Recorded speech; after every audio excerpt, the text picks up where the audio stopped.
If I could go back in time and teach the high school version of myself what I know now about personal finance, here are the 5 best lessons that I would give. And I've spent the last 10 years studying personal finance, and I knew nothing in high school. And if I had known these things earlier, I would have been a lot better off. I've done the rough math, and if I had known these things when I was in high school, I would be worth about $30,000 more than I am now. Number 1, thinking that it's impossible to build wealth. You see people on social media either being in one of 2 sides typically, implying that it's impossible for you to succeed financially and that your entire generation is just screwed. Or number 2, that if you don't have several million dollars by the time you're 30, that somehow you failed. Fortunately, neither one of these are true, but it is absolutely possible for you to build wealth because you have compound interest on your side. If you don't know what compound interest is, it means that every dollar that you have invested continues to grow, and then it grows upon itself and it starts to snowball into a bigger and bigger amount. And this makes it ridiculously easy to start saving if you start early enough. So at the age of 20, every dollar you invest is expected to turn into roughly $88 by the time that you turn 65. And being able to 88 times your income is a dramatically powerful tool.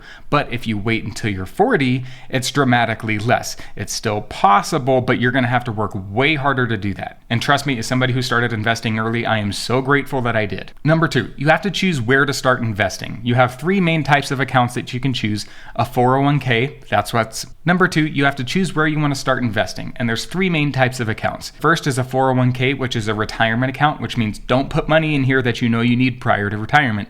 But because of compound interest, this can grow into a huge number and you can save tens or hundreds of thousands of dollars in taxes by contributing to them. A 401k is set up by your employer, and that means you don't have to do a lot of work for it. They just automatically put the contributions in your account, and as long as you're working, it's happening automatically behind the scene. You do have to do the initial setup of where you want that money to go and how much you want to put into it, but they might automatically enroll you at a small percentage. Oftentimes there's an employer match too, which is just absolutely free money. Number 2, you have a Roth IRA. This is a separate type of retirement account that you go and set up. So you just contribute your own money to it and you have to choose the investments for that as well. Number 3, you have a brokerage account. A brokerage account is an account that's not for retirement, so you can take this money out prior to retirement, but you don't get as many tax advantages. But you can put money in here that you know you'll need for either a future house down payment or to buy a car later, or if you just don't know what you want to spend it on, but you have something that you know you need prior to retirement. Financial lesson number 3, enjoy life at every single stage. A lot of financial advisors can somewhat be misers where they tell you never spend money, just invest it for the future because that compound interest is going to be incredible and you'll thank yourself for it.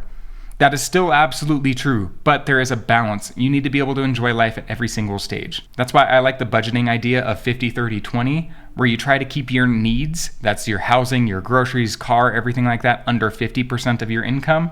You want 30% going to fun, which is just for you to be able to enjoy life, travel, go to concerts, go to sporting events, whatever makes you happy. And the last 20% is money that you invest. And if you do 20%, I promise, if you do that throughout your entire career, you will be so set for retirement and you will be able to still have a lot of fun. Keeping your needs under 50% can be a little difficult, but if you try to keep a roommate and you try to live at home during college, or you don't go to a super expensive school, that's going to reduce all of your needs throughout all that time, and you'll be able to be a lot better off. Number 4, I didn't know what an emergency fund was, but you should have at least 3 to 6 months of expenses in an emergency fund. That sounds a little strange in high school, but if you can start growing this throughout this time in high school and in college, I promise you'll have a lot more success financially in the future and you won't need to go into credit card debt if something happens. Also, as a side note, credit card debt is absolutely horrible. It takes so much extra money from you if you carry a credit card balance and you just pay somebody else more because you couldn't pay for it now. Number 5, don't just buy one stock at a time. I used to think people should just only buy like Google or Apple stock or something like that,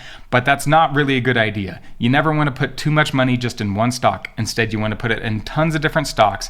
And if you don't want to choose those stocks, which I normally would not recommend that you try to choose them all individually, you can put your money in a mutual fund. A mutual fund is a compilation of hundreds of different stocks.